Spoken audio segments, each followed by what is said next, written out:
దేశ రాజధాని ఢిల్లీలో గాలి నాణ్యత రోజు రోజుకు పడిపోతోంది. ఈ గాలిని పీల్చలేమని హస్తినవాసులు రోడ్డెక్కుతున్నారంటే అర్థం చేసుకోవచ్చు అక్కడ పరిస్థితి. ఉదయం నుంచి సాయంత్రం ఎటు చూసినా పొగమంచు ఉండటంతో జనాలు ఇబ్బందులు పడుతున్నారు. ఎదురొచ్చే వాహనాలు కనిపించక ప్రమాదాలు జరుగుతున్నాయి. హస్తిన పరిస్థితిపై పార్లమెంట్లోనూ చర్చ జరుగుతోంది.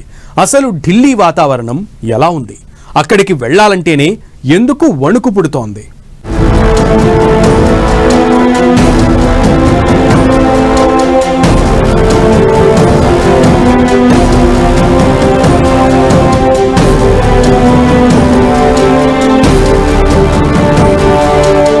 ప్రమాదకర స్థాయిలో ఢిల్లీ కాలుష్యం, రోజు రోజుకు క్షీణిస్తున్న గాలి నాణ్యత, ఈ గాలి పీల్చలేమంటూ జనం గగ్గోలు, కమ్మేసిన పొగమంచు, ప్రమాదాలు.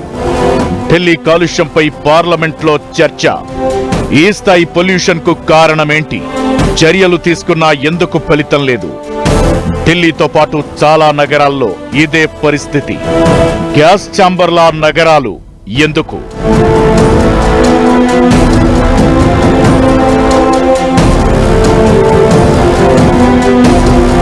దేశ రాజధాని ఢిల్లీలో వాయు కాలుష్యం ప్రమాదకర స్థాయిలో కొనసాగుతోంది. ఈ అంశం పార్లమెంటును కూడా కుదిపేస్తోంది. దీనిపై చర్చ జరపాలని ప్రతిపక్ష నేత రాహుల్ కోరారు. రాజకీయ కోణం కాదని, జనాల ఆరోగ్యం చూడాలని, లక్షలాది మంది చిన్నారులు ఊపిరితిత్తుల వ్యాధులతో బాధపడుతున్నారని ఆవేదన వ్యక్తం చేశారు. ప్రతిపక్ష నేత ప్రతిపాదనకు కేంద్రం గ్రీన్ సిగ్నల్ ఇచ్చింది. ఈ అంశంపై చర్చిద్దామని ప్రకటించింది. దీంతో ఢిల్లీ కాలుష్యంపై మళ్లీ దేశవ్యాప్తంగా చర్చ జరుగుతోంది. చలికాలం వచ్చిందంటే చాలు హస్తినవాసులు ప్రాణాలు అరచేతిలో పెట్టుకుని బతుకుతుంటారు. వాయువే ఆయువు తీసేంత ప్రమాదకరంగా మారుతోంది. ఎప్పటికప్పుడు ఎన్ని చర్యలు తీసుకున్నా ఫలితం లేకుండా పోతోంది. సరివేసి విధానంలో వాహనాలు, నిర్మాణ పనులకు బ్రేక్లు, పంటలను కాల్చేయడాన్ని ఆపేయడాలు, ఇలా ఎన్ని చర్యలు తీసుకున్నా కాలుష్యం మాత్రం ఆగడం లేదు. హస్తిన భయంకరంగా మారుతూనే ఉంది. దీంతో ఈ గాలి పీల్చలేమంటూ జనాలు గగ్గోలు పెడుతున్న పరిస్థితి.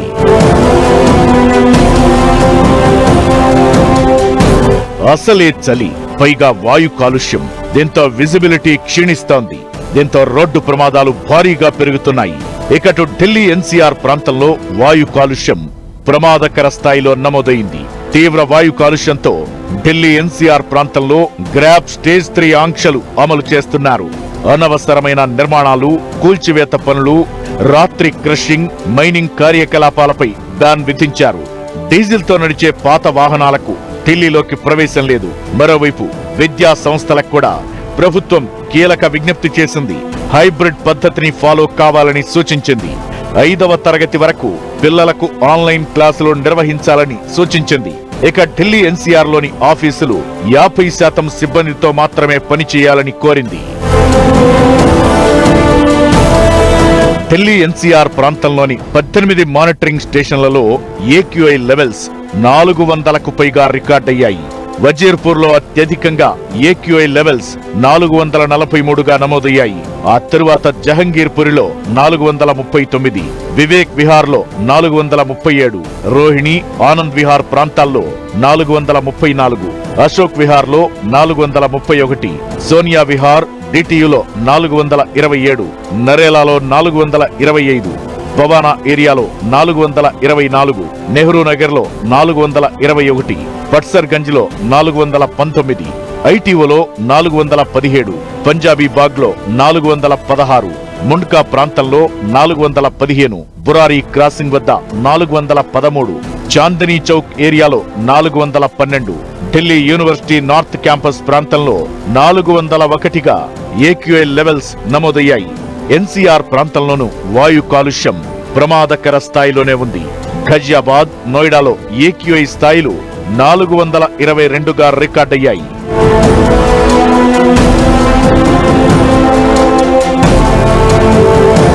వాయు కాలుష్యానికి తోడు నగరంలోని అనేక ప్రాంతాలను దట్టమైన పొగమంచు కమ్మేసింది. దీంతో ఎదురుగా వచ్చే వాహనాలు కనిపించడం లేదు. దీంతో రోడ్డు ప్రమాదాలు పెరిగిపోతున్నాయి. నోయిడా ఎక్స్ప్రెస్ వేపై పొగమంచు కమ్ముకోవడంతో పదుల సంఖ్యలో వాహనాలు ఢీకొన్నాయి. ఈ ఘటనలో పలువురు తీవ్రంగా గాయపడ్డారు. ఢిల్లీకి వెళ్లాలి అనుకునే వాళ్లు కూడా ఆ కాలుష్యం చూసి వణికిపోతున్నారంటే ఏ స్థాయిలో ప్రమాదకరంగా ఉందో అర్థం చేసుకోవచ్చు. ఢిల్లీ మాత్రమే కాదు, దేశంలోని చాలా నగరాల్లో ఇలాంటి పరిస్థితే ఉంది. గాలి నాణ్యత ప్రమాదకరంగా మారుతోంది. చలికాలంలో మాత్రమే కాదు, దాదాపు అన్ని సీజన్లలోనూ పొల్యూషన్ ఇదే స్థాయిలో కనిపిస్తోంది. అసలు ఎందుకు ఈ పరిస్థితి? ఏ నగరాల్లో ఎలాంటి పరిస్థితి ఉంది? ఆ సిటీలు గ్యాస్ ఛాంబర్లా ఎందుకు మారిపోతున్నాయి?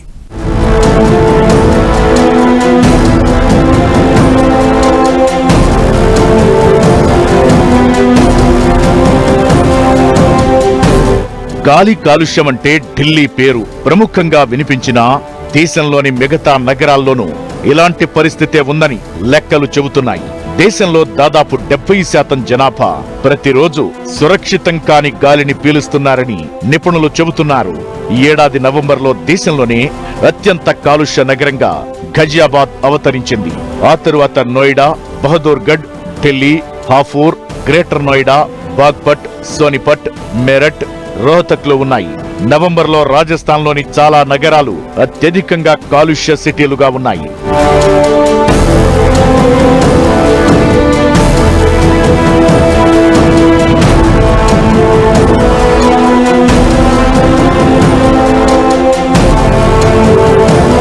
ఆ రాష్ట్రంలోని 34 నగరాల్లో 23 సిటీస్ జాతీయ పరిమితులను మించిపోయాయి. హర్యానాలోని 25 నగరాల్లో 22 నగరాలు, ఉత్తరప్రదేశ్లోని 20 నగరాల్లో 14 నగరాలతో పాటు మధ్యప్రదేశ్, ఒడిశా, పంజాబ్లో కూడా అధిక కాలుష్య స్థాయిలు రికార్డయ్యాయి.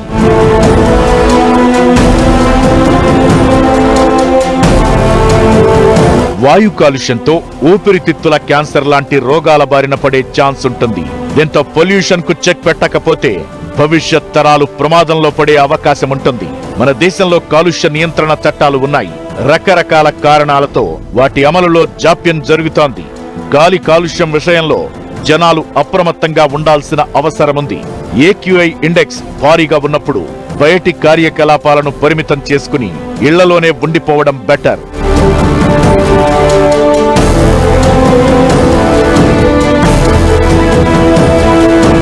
AQI స్థాయి 0 నుంచి 50 మధ్య ఉంటే అది మంచిదని, 51 నుంచి 100 మధ్య ఉంటే సంతృప్తికరమని, 101 నుంచి 200 మధ్య ఉంటే మధ్యస్థమని, 201 నుంచి 300 మధ్య ఉంటే కొంత ప్రమాదమని, 301 నుంచి 400 మధ్య ఉంటే మరీ ఎక్కువ ప్రమాదమని, 401 నుంచి 500 మధ్య ఉంటే అంతకంటే ఎక్కువ ప్రమాదమని లెక్కలేస్తుంటారు.